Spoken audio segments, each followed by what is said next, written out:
मुख्तार अंसारी के परिवार से मुलाकात के बाद एआईएमआईएम के प्रमुख हैं असदुद्दीन ओवैसी। उन्होंने धमकियां मिलने की बात कही है। आपको बता दें कि बांदा जेल में बंद रहे मुख्तार की 28 मार्च को हार्ट अटैक की वजह से मौत हो गई थी।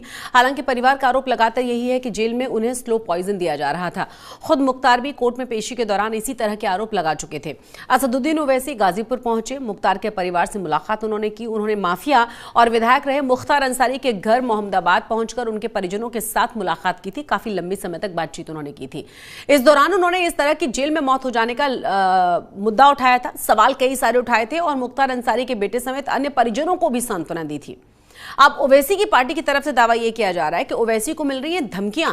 पार्टी प्रतिनिधियों का दावा यह है कि ओवैसी के मुख्तार अंसारी से परिवार के सदस्यों से मुलाकात करने के बाद से अज्ञात पते से धमकी भरे पत्र और अज्ञात इंटरनेशनल नंबरों से कॉल का सिलसिला तेज हुआ है।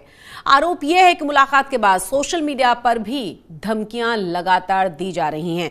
ज्यादा जानकारी के साथ हमारे संवाददाता अब्दुल बशीर जुड़ गए। अब्दुल, सबसे पहले समझना चाहेंगे क्या ये साफ हो पाया कि आखिर ये धमकियां दे कौन रहा है, कौन है, इसके बारे में क्या एआईएमआईएम की तरफ से कोई संकेत दिए गए हैं और क्या इस मामले में पुलिस की तरफ से कोई कार्रवाई की गई है अभी तक? देखिए, एआईएमआईएम के जो अध्यक्ष है असदुद्दीन ओवैसी अपनी आवाज़ के लिए, ख़ास करके माइनॉरिटी की आवाज़ के लिए जाने जाते हैं। उनके कई सारे ऐसे स्पीचेस हैं, ऐसे बयान हैं जिसके चलते काफ़ी वो विवाद में रहे हैं पहले भी। इसके चलते जो है कई बार उनको पहले भी धमकियां मिलती रही है। उनकी पार्टी का दावा है कि 2014 से उनको कई सारी धमकियां ऐसी मिलती रही है कई सारे बयानों को लेकर। लेकिन हाल ही में जब उन्होंने मुख्तार अंसारी से मुलाकात, उनके फैमिली से मुलाकात की, उनके परिजनों से मुलाकात की उनकी मृत्यु के बाद, उसके बाद से कई सारे ऐसे लेटर्स उनको आ रहे हैं, चिट्ठियाँ आ रही हैं जिन पर कोई एड्रेस लिखा हुआ नहीं है, नाम नहीं है, लेकिन धमकियाँ इन चिट्ठियों पर है। साथ में उनको मैसेजेस ऐसे मिल रहे हैं और उनका जो सोशल मीडिया पर उनको कई सारे ऐसे डायरेक्ट मैसेजेस और पोस्ट ऐसे आ रहे हैं जहां पर उनको जो है धमकियां दी जा रही है कि अगला नंबर उनका होगा। अगर हम पूर्व में अगर याद करें तो जब यूपी के विधानसभा चुनाव चल रहे थे तब असदुद्दीन ओवैसी को इसी तरह की धमकियां मिलती रही थी, जिसके बाद उन्होंने हैदराबाद के साइबर क्राइम में एक पिटीशन दाखिल की थी, एक कंप्लेंट दर्ज की थी जिसकी कार्रवाई अभी तक होना बाकी है। लेकिन इस धमकियों के बाद ही उन पर उस वक्त में अटैक हुआ था, गोलियां चली थी उनके ऊपर और जिसके बाद वो बचकर बाहर आए थे। इस बार उसी तरीके की, या फिर कहा जा रहा है पार्टी की तरफ से उससे ज़्यादा उनको धमकियां मिल रही हैं मुख्तार अंसारी के परिजनों से मिलने के बाद उनके सपोर्ट को लेकर कि अगला नंबर ओवैसी का होगा। इस तरीके के सवाल लोग कर रहे हैं। बयानबाजी भी जो है उनके कमेंट्स में कई सारे ऐसे मैसेजेस आ रहे हैं, डायरेक्ट मैसेजेस आ रहे हैं, उनके दफ्तर पर चिट्ठियां भी आ रही हैं जिनमें कई सारी धमकियां दी जा रही है। बाहर से कॉल, अननोन नंबर से, अनआइडेंटिफाइड, जैसे दूसरे देशों के नंबर से कॉल्स भी उनको आ रहे हैं, ऐसा पार्टी का कहना है। तो क्या इस मामले में कोई शिकायत भी दर्ज कराई है पुलिस में? और साथ ही साथ एक और महत्वपूर्ण सवाल ये कि क्या ये पता लगाना, अगर मेल्स आ रहे हैं तो आईपी एड्रेस के थ्रू शायद पुलिस बहुत तरीके से पहुंचे रूट तक, लेकिन अगर पत्र आ रहे हैं तो कैसे पता लगाया जाएगा कि आखिर कहां से आ रहे हैं? और जिन नंबर से कॉल किया जा रहा है, क्या उसके बारे में ज़्यादा जानकारी मिल पाई है कि कौन कौन से देशों से इस तरह के इंटरनेशनल कॉल्स किए जा रहे हैं उन्हें धमकियों वाले? देखिए, असदुद्दीन ओवैसी का पहले से ये रिकॉर्ड रहा है कि उन्होंने कभी अपने साथ सिक्योरिटी साथ में लेकर घूमने की उनकी आदत नहीं रही है। हैदराबाद शहर में खास करके जब भी वो जहाँ भी जाते थे अपनी खुद की गाड़ी वाहन चलाते थे, अपने बिना सिक्योरिटी के घूमने की उनकी आदत थी। लेकिन जब उन पर अटैक हुआ उत्तर प्रदेश में, उसके बाद उनकी सिक्योरिटी बढ़ा दी गई, जिसके चलते अभी वो खतरा तो थोड़ा टला ऐसा लग रहा है। लेकिन पार्टी का ये कहना है कि ये जो खत आ रहे हैं, ये जो चिट्ठियां आ रही हैं, इस पर कोई एड्रेस नहीं हो रहा है। और कई बार हैदराबाद शहर की पुलिस को कई सारे कंप्लेंट्स दिए गए, लेकिन इस पर कोई कार्रवाई अभी तक नहीं हुई है, कार्रवाई होना बाकी है, जिसके चलते अभी नई अर्जी, अभी लीगल एक्शन के लिए वो लोग आगे बढ़ेंगे, ये उनका कहना था। लेकिन इस तरीके की चिट्ठियां आना, इस तरीके के मैसेजेस आना, और इस वक्त में जब चुनाव करीब है, जब इलेक्शन कैंपेनिंग चलता है, इलेक्शन कैंपेनिंग के चलते कई सारे राज्यों में उनका जो है कैंपेनिंग होता है, दौरे होते हैं, पैदल दौरे होते हैं, तो इसमें उनकी सिक्योरिटी को लेकर कई सारे सवाल खड़े किए जा रहे हैं पार्टी की तरफ से। और हैदराबाद शहर में खास करके जब यहाँ पर जो है उन्होंने कई सारे दौरे किए थे असेंबली चुनाव में, तब भी उनको इसी तरीके का सामना करना पड़ा। लेकिन इस बार मुख्तार अंसारी के घरवालों से, उनके परिजनों से मिलने के बाद ये धमकियां काफ़ी बढ़ती या तेज़ होती दिखाई दे रही हैं। पार्टी का ये दावा है कि उनकी सिक्योरिटी को लेकर कई सारा उनको जो है डाउट है कि क्या आगे चल के जब वो इलेक्शन कैंपेनिंग करेंगे, चाहे वो यूपी हो या बिहार हो या कई सारे दूसरे राज्यों में जहां पर वो चुनाव लड़ते हैं, वहां पर कैंपेनिंग में उनकी जान को खतरा भी हो सकता है। जी बने रहे आप हमारे साथ। अपने दर्शकों को जरा ये भी बता दें हम कि पार्टी की तरफ से कहा यह गया है कि 2014 से असदुद्दीन ओवैसी को धमकी भरे संदेश पत्र लगातार मिल ही रहे हैं। हैदराबाद में साइबर क्राइम पुलिस ने भी कई शिकायतें दर्ज की हैं, लेकिन कोई भी कार्रवाई शुरू नहीं की गई। असदुद्दीन ओवैसी पर इससे पहले यूपी विधानसभा चुनाव प्रचार के दौरान भी हमला किया गया था, जिसमें उन्होंने दावा यह किया था कि हमले से पहले उन्हें सोशल मीडिया पर इसी तरह की धमकियां दी गई थी। अब्दुल बशीर, आपको याद है ना कि जो हमला हुआ था, बाद में पिक्चर्स आई थी, उसमें बहुत सारे बीजेपी की तरफ से ही सवाल उठाए गए थे, विपक्ष ने भी बहुत सारे सवाल उठाए थे और बार बार एक तरह से इंडिकेट करने की कोशिश की गई थी कि पूरी तरह से स्क्रिप्टेड नजर आती हैं सारी चीजें। अगर लगातार धमकियां मिल रही हैं तो क्या वो अपनी सिक्योरिटी को बढ़ाएंगे, और क्या इस पूरे मामले पर विपक्ष की तरफ से एक बार फिर से कुछ कहा गया है क्या? जी, यहाँ पर अगर हम कहें, उस दिन जब अटैक हुआ तो बहुत करीब से उन पर गोलियां चलाई गई थी। उनकी गाड़ी का जो डोर है वहाँ पर भी एक गोली लगी, ऐसा उनके साथियों ने बताया था।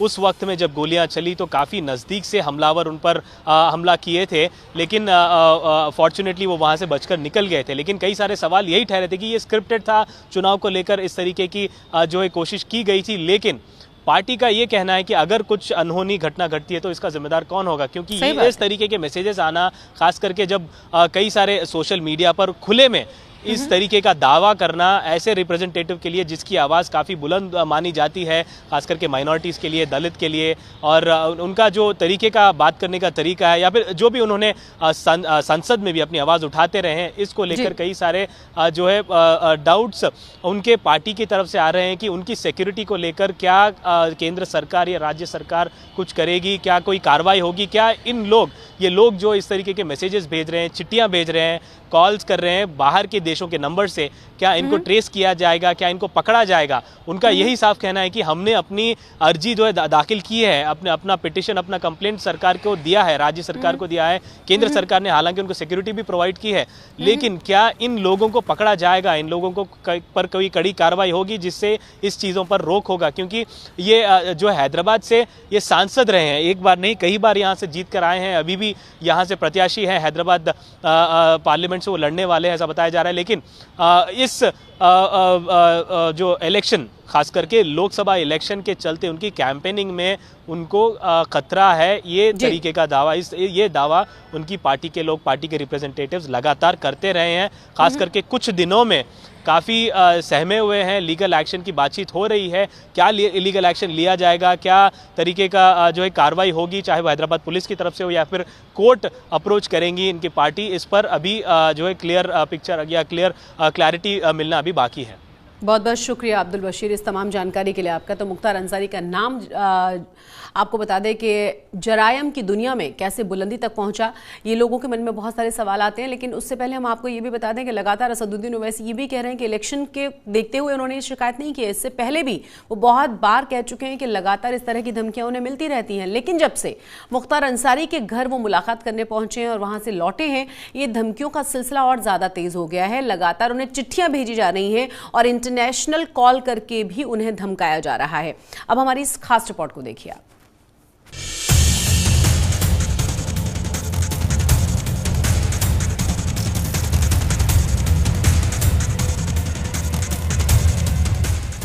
पूर्वांचल में जिसका गढ़ था, जिसकी तूती पूरे यूपी में बोलती थी, जो गुनाह से लेकर सियासत तक बराबर दखल रखता था और लखनऊ के सियासी गलियारों तक में बेखौफ घूमता था, वो मुख्तार दुनिया से रुखसत हो गया।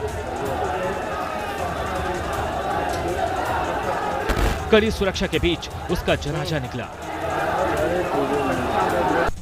और इस मौके पर यह जानने में दिलचस्पी सबको होगी कि उसे मुख्तार ने आखिर 15 साल की उम्र में पहला गुनाह क्यों कर डाला। जिसके परिवार का अतीत काफी सफेद रहा था, जिसके दादा कांग्रेस के राष्ट्रीय अध्यक्ष रह चुके थे, वही मुख्तार सबसे दागदार क्यों बन गया? माफिया गैंगस्टर जैसे नाम उसके साथ क्यों चस्पा हो गए? मुख्तार अंसारी का परिवार राजनीतिक तौर पर काफी सक्रिय था। मुख्तार अंसारी के दादा डॉक्टर मुख्तार अहमद अंसारी ने देश की आजादी में अहम रोल अदा किया था। वो कांग्रेस के अध्यक्ष रहे। महावीर चक्र विजेता ब्रिगेडियर मोहम्मद उस्मान अंसारी बाहुबली मुख्तार अंसारी के नाना थे। 65 केस दर्ज हो चुकी थी। एक समय में क्रिकेट का बल्ला और गेंद थामने वाले मुख्तार अंसारी के हाथों में आखिर हथियार कहां से आ गए, कैसे आ गए? इन सब सवालों का जवाब जानना बेहद जरूरी है। उत्तर प्रदेश के पूर्वांचल के लगभग 2 दर्जन लोकसभा और 120 विधानसभा सीटों पर माफिया मुख्तार अंसारी का सीधा या आंशिक प्रभाव माना जाता रहा है। कभी पूर्वांचल के वाराणसी, गाजीपुर, बलिया, जौनपुर और मऊ में मुख्तार अंसारी की तूती बोलती थी। इन जिलों में मुख्तार अंसारी और उसके कुनबे का दबदबा माना जाता रहा। अब सुनिए उस पर दर्ज पहले केस की कहानी। गली में दोस्तों के साथ लड़ाई झगड़ा और मारपीट करते करते वो मखनू सिंह गैंग में शामिल हो गया। 1978 में गैंग का मेंबर रहते हुए उसका पहला टकराव साहब सिंह के गिरोह से हुआ। गांव सैदपुर में जमीन के एक टुकड़े के लिए दोनों गिरोह में भिड़ंत हुई और तब पुलिस ने मखनू के पूरे गैंग पर केस दर्ज किया। इस तरह 15 साल के मुख्तार का नाम पहली बार डायरी में आया।